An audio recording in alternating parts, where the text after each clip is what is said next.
Hello Munchkins, welcome back to the channel. My name is Ocean and I am an English educator on the platform of Unacademy. So Bacha Baji, we are back with yet another very important video for you और आज से हम आपके लिए एक one shot की series start कर रहे हैं जहां पे 15 से 20 मिनट के अंदर अंदर हम आपके लंबे लंबे इंग्लिश के चैप्टर्स और पोएम्स आपको सिखाएंगे। तो भाई आज का फर्स्ट लेसन होने वाला है the last lesson very ironically it is the very first chapter in your syllabus. So आज के सेशन में हम क्या करेंगे, we're gonna do a very short crisp yet including everything important summary. उसके बाद हम themes और character sketches को भी discuss करेंगे। मतलब this one small session of 20 minutes is more than enough to help you revise all the important aspects included in this chapter जहां से short, long या extract based questions पूछे जा सकते हैं। तो भाई देरी किस बात की है, जल्दी से फिर वीडियो को लाइक कर दीजिए, चैनल को सब्सक्राइब कर दीजिए if you've already done that. Let's move on. और भाई सबसे इंपॉर्टेंट बात क्या कि अगर आपने अभी भी ओशन नाम को अनअकैडमी पर फॉलो करना स्टार्ट नहीं करा है तो फटाफट जाइए फॉलो करना शुरू करिए so that you can be part of all the amazing free of cost sessions जो हम एप्लीकेशन पर भी आपके लिए लेते हैं। बल्कि जो आज मैं आपको सेशन पढ़ाने वाली हूँ उसके भी नोट्स अगर आपको चाहिए सो प्लीज कोई भी स्पेशल क्लास में आके हमें बता देना बिकॉज वहां पे हम आपके साथ नोट्स, पोल्स सब शेयर कर सकते हैं। Now moving on guys, here's the session flow that we are going to follow today.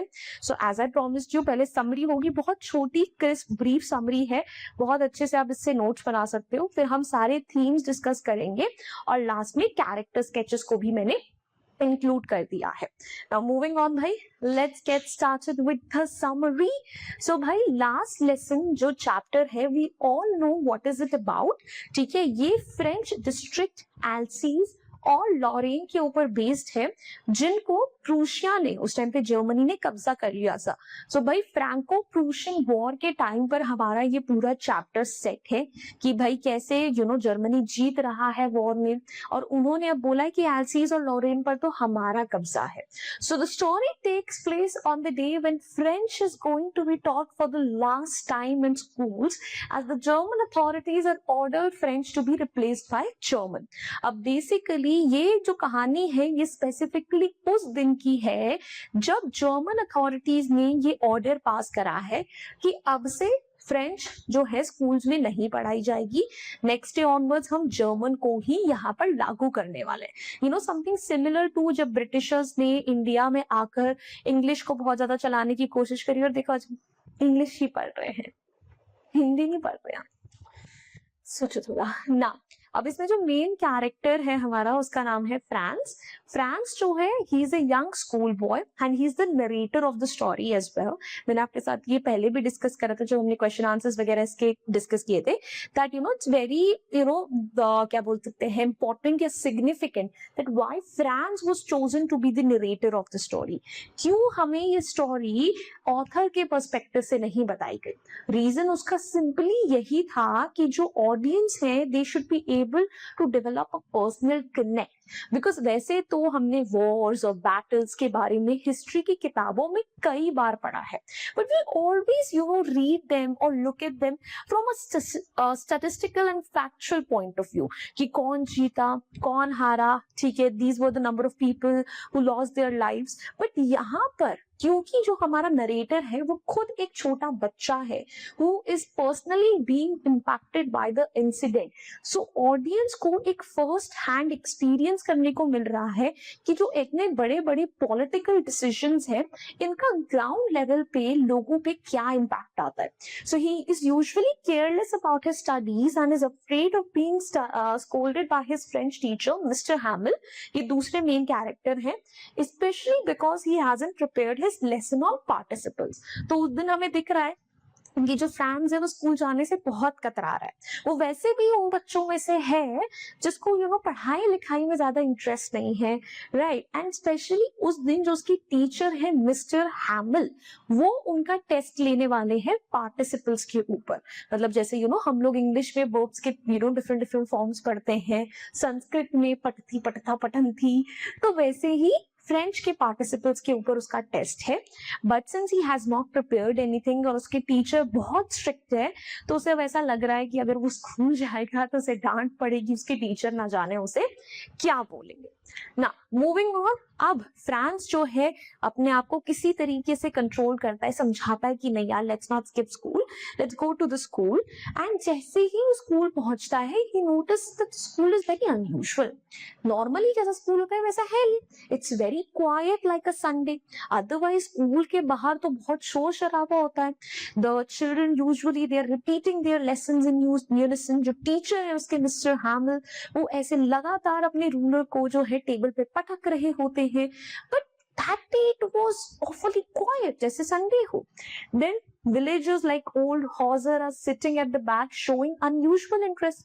अब जब वो क्लास में एंट्री लेता है तब उसे और कुछ चीजें पता चलती है कि भाई जैसे कुछ विलेजर्स आ रखे हैं, तो जो उनकी क्लास की बैक सीट्स हैं जो कि नॉर्मली एम्प्टी रहती हैं, जहाँ पे कोई नहीं बैठता, वहां पे विलेजर्स आ रखे हैं। और हॉजर तो बल्कि अपने साथ एक छोटी प्राइमरी किताब पे लेकर आया है। इसलिए है चल क्या रहा है?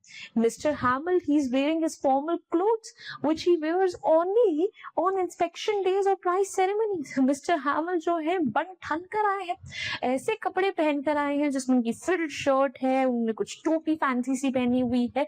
All those things जो कि normally वो सिर्फ प्राइज सेरेमनीज या इंस्पेक्शन वाले दिन पहनते हैं। And all this makes France wonder what is going on. अब फ्रांस बेचारा सोच रहा है कि हुआ क्या, क्योंकि उसे लगा था कि आज तो वो लेट भी हुआ है, वो क्लास में एंट्री करेगा तो उसके टीचर उसे डांटेंगे, बट वो भी नहीं हुआ। Rather his teacher very politely asked him to sit down ताकि वो लेसन स्टार्ट कर सके। He was not able to make a sense of anything at all. And then Mr. Hamill announces that this will be the last French lesson. From next day, only German will be taught in the schools of Alsace and Lorraine. This shocks Franz and fills him with guilt for not valuing his language earlier. अब उसी समय mister हैमिल जो है वो खड़े होते हैं chair पर और पूरी क्लास को अनाउंस करके बताते हैं कि कैसे that was going to be the last day of their French lesson, क्योंकि अथॉरिटी से ऑर्डर आए थे कि भाई अब फ्रेंच नहीं पढ़ाई जाएगी स्कूल्स में। And one more thing that you all should know about, कि जब फ्रांस स्कूल आ रहा था तो बुलेटिन बोर्ड के बाहर उसने बहुत भीड़ देखी थी, but he ignored it because he was like bulletin board पे तो हमेशा गलत खबरें आती है, ठीक है, इस बार पता नहीं कौन सी खबर आई होगी। So he just rushed to school and it was now that he was able to make sense कि अच्छा इसीलिए इतनी भीड़ थी। And as soon as he listens to this news, he's absolutely shocked। अभी तक वो क्या सोच रहा था कि उसे स्कूल स्किप कर देना चाहिए, उसके टीचर कितने गुस्सेबाज and all of that stuff, but now all of a sudden नहीं, उसे अपने टीचर पे प्यार आ रहा था, उनके लिए रादर बुरा लग रहा था कि कल से वो देश छोड़कर चले जाएंगे। जो उसकी किताबें उसने उनको कभी पढ़ा क्यों नहीं, जितनी बार उसने अपने स्कूल को बंक करा था, उसे सब चीजों का रिग्रेट था, क्योंकि उसे फ्रेंच आती ही नहीं है और अब वो फ्रेंच सीख भी नहीं पाएगा। Now, Mr. Hamill talks about how language is a key to freedom। अब बेसिकली जो है इसके बाद मिस्टर हैमिल की बहुत इमोशनल स्पीच है जब फ्रांस जो है आंसर नहीं कर पाता पार्टिसिपल्स में, जिसमें सबसे पहले तो वो बताते हैं दैट लैंग्वेज इज अ की टू फ्रीडम। ये सारे इंपॉर्टेंट पॉइंटर्स हैं जहां से क्वेश्चंस एग्जाम में आ सकते हैं। सो ही सेज दैट, ठीक है, कि जब तक आपको अपनी लैंग्वेज आती है ना तो आपके पास अपनी फ्रीडम की चाबी है। How and what does he mean by it, कि भाई देखो, ब्रिटिशर्स ने जब इंडिया पे कब्जा करा तो उन्होंने इंडियंस को भी ब्रिटिशर बनाने की कोशिश करी। उसके लिए सबसे पहली चीज जो उन्होंने करी थी वो क्या थी, हम पर अपनी लैंग्वेज, अपने ट्रेडिशंस, अपने स्टाइल सब कुछ थोपना शुरू कर दिया। अगर आप अपनी रूट्स को नहीं भूलोगे, अपनी लैंग्वेज को नहीं भूलोगे, then you cannot be a German। You will be a Frenchman at heart, because these language, these cultures, these traditions, they're a big part of your identity. So you need to stay close to them for as long as you have them. You are true to your identity. Then the importance of preserving one's mother tongue, कि अपनी mother tongue को preserve करना कितना important है। He says that how French is one of the most beautiful language in the world. It's very logical. He's inspiring people कि भाई ताकि वो लोग अपनी इस भाषा को ना भूले। ठीक है भाई, हम इंडियंस को कुछ सीखना चाहिए इससे ठीक है, अंग्रेजी जरूरी है, बहुत जरूरी है। एज ए इंग्लिश टीचर मैं भी बोल रही हूँ, अंग्रेजी आनी जरूरी है, बट इसका मतलब ये नहीं है कि हम अपनी मातृभाषा भूल जाए। इसका मतलब ये नहीं है हम कभी अपनी रीजनल लैंग्वेजेस न सीखे। हम लोगों को पता नहीं हिंदी बोलने में, ठीक है, अपनी लोकल लैंग्वेजेस बोलने में शर्म आती है, बट वहीं अगर कोई बिल्कुल तोते की तरह हमारे सामने अंग्रेजी बोल दे पट पट पट पट करके, हम इम्प्रेस हो जाते हैं। भाई भाषा ही है और कुछ नहीं है ये। As an English teacher I know it sounds very ironical and stupid, but yes, it is what it is.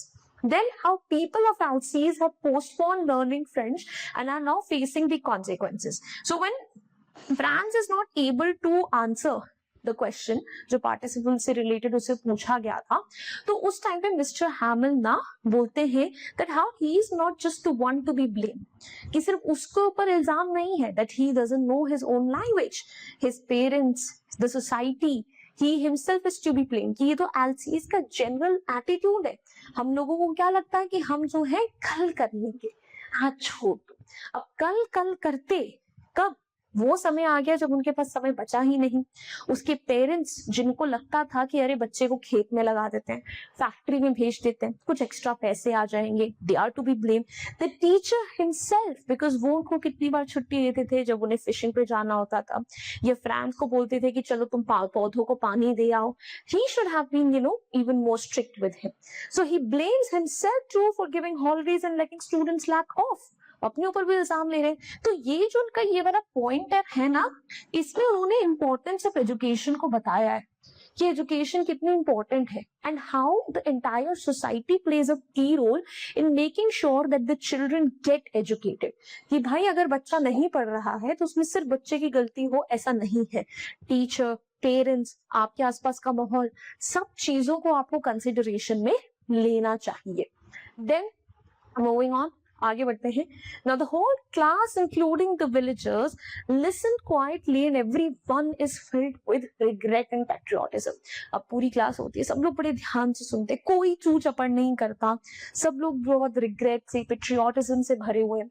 Mister Hamel is also very emotional, he is struggling to speak towards the end, ठीक है, पर वो पूरी class बहुत dignified तरीके से लेते हैं, ठीक है, सबको बहुत अच्छे से चीजें समझाते हैं, ठीक है। There is one important point, ठीक है, जब क्लास चल रही होती है and everything is very quite, so Franz जो है he could listen that the pigeons are cooing on the roof, ठीक है। तो वो बोलता है कि मतलब क्या जर्मन्स इनको भी बोलेंगे that you need to coo in German. So this is very important line, it's a very symbolical line which basically means कि आप अपने लैंग्वेज, अपनी ट्रेडिशन किसी पर थोप नहीं सकते।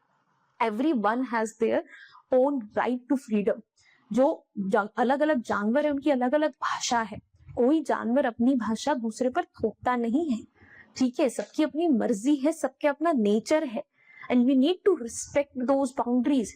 और आप हर चीज को अपने कब्जे में नहीं कर सकते। हम ह्यूमंस को लगता है हर चीज हमारे अंडर है, नहीं है, हमें इस चीज को एक्सेप्ट करने की जरूरत है। देन जब क्लास खत्म हो जाती है, ठीक है, we've talked about that how emotional he was not able to speak anything, so in silence he writes vive la France, which means long live France, on the blackboard before dismissing the class. This is also very symbolical because it is a powerful message of love for the country and its culture.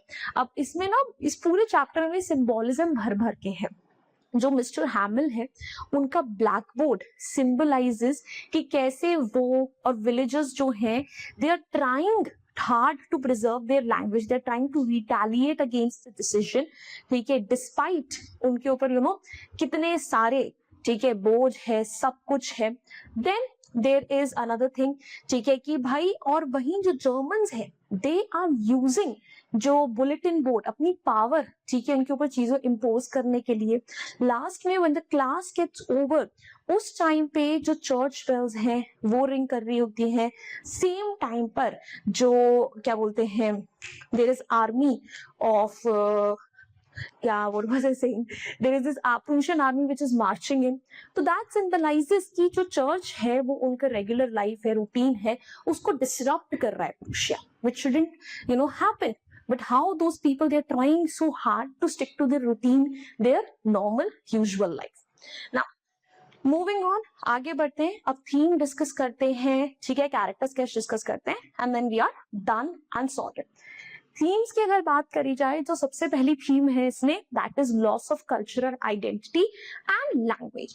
Basically जो है this is the main central theme, जहां पे mister Hamel जब announce कर रहे हैं कि French lesson जो है अब नहीं पढ़ाई जाएगी, ठीक है, सिर्फ जर्मन पढ़ाई जाएगी, दैट हाईलाइट्स इमोशनल और cultural impact of losing one's native language, कि आप अपनी नेटिव लैंग्वेज, अपने कल्चर को जब खोते हो तो आपको कैसा फील होता है, कितना दुख होता है, how important it is for some people, ठीक है, not some people, it should be important for everybody rather. हमें अपने रूट्स, अपने कल्चर, अपनी लैंग्वेज को नहीं भूलना चाहिए, और इसका loss is also something which is very difficult to deal with, as we could see through villages how they were emotional during the class, through little Franz जिसको दुख हो रहा था, mister Hamel who for the last 40 years had been teaching in that school, और उनकी life अब approve होने वाली थी। Then impact of political changes on everyday life। अब ये जो इतना बड़ा पॉलिटिकल डिसीजन था फ्रैंको प्रूशियन वॉर के बीच में, उसका ग्राउंड लेवल पे क्या इम्पैक्ट आता है, बिकॉज आपने तो अपने स्तर पे वो डिसीजन ले लिया, but how people are going to deal with it, that is something which matters a lot, और उसको कंसिडरेशन में लेना बहुत जरूरी है। देन फ्रांस को जब पता चलता है उसके लेसन्स वगैरह फ्रेंच के नहीं होंगे, उस बच्चे तक को कितना बुरा लगा है उस पॉलिटिकल डिसीजन से। Importance of education and regret over missed opportunities, this is something that we have already discussed you know at length, कि जब मिस्टर हैमिल कमेंट कर रहे थे कि भाई कैसे you know Franz is not just to be blamed कि उसे पढ़ना लिखना नहीं आता, French is the society, the parents, he himself was to be blamed for it. It highlights कि भाई देखो एजुकेशन बहुत जरूरी है, उसके लिए एक अच्छा माहौल होना जरूरी है, और जब आपके पास वो सारी सोर्सेज अवेलेबल हैं, and if you don't avail then बेटा you are to be blamed for it, and why not. Education के बहुत फायदे हैं भाई, बहुत फायदे, more than that you can think about.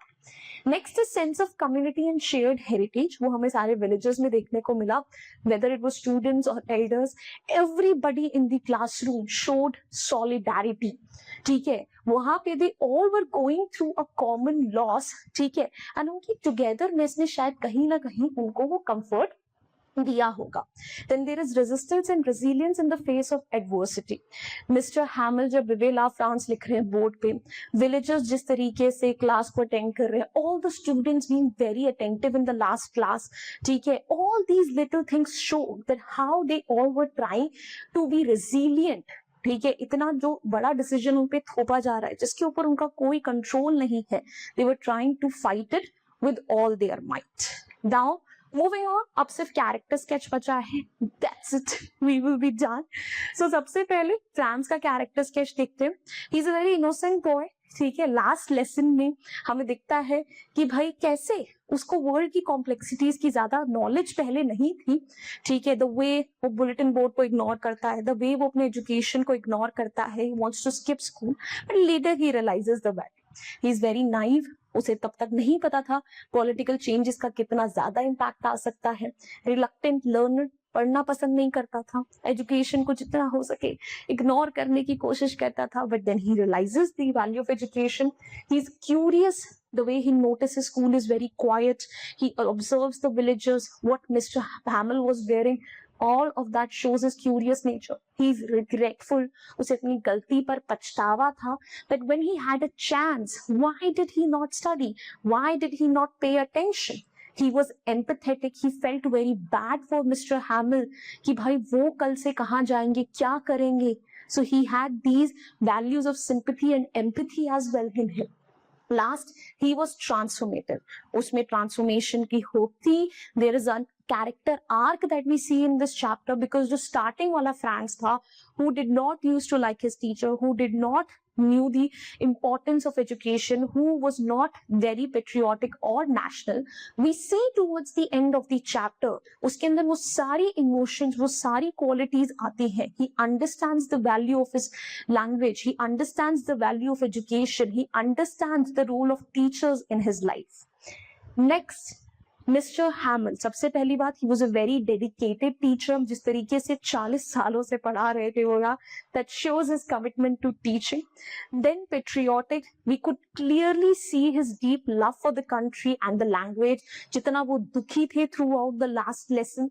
Compassionate, उन्हें विलेजर्स की सिचुएशन समझ में आ रही थी, उन्हें फ्रांस के लिए बुरा लग रहा था. He was sympathising with them. Regretful, वो अपने एक्शंस के लिए भी रिग्रेटफुल थे कि जिस तरीके से उन्होंने बच्चों को, ठीक है, थोड़ी सी ढील दी थी, छुट्टियां दी थी, वो नहीं करनी चाहिए थी. He was admirable the way he handled the situation, so full of dignity. यार मतलब लास्ट लेसन वो ले रहे हैं, ऊपर उनकी सिस्टर उनका सामान पैक कर रही है. hats off to the man. He was respectful, right? जिस तरीके से उन्होंने लैंग्वेज को, कल्चर को रिस्पेक्ट शो करी. He urged people to preserve it. He was respectful towards his culture and reflective. ठीक है, उन्होंने बात करी, उन्होंने बहुत चीजों पे सोचा. Importance of language, education, अपने बहुत valuable insights बच्चों के साथ शेयर करे. And that's it. That was all, guys. As promised, 20 minutes के अंदर अंदर सब कर लिया. अब देखो, ओशन मैम को अगर अभी तक फॉलो नहीं करा है, कर लो, so that you can be part of all the amazing classes that we take for you.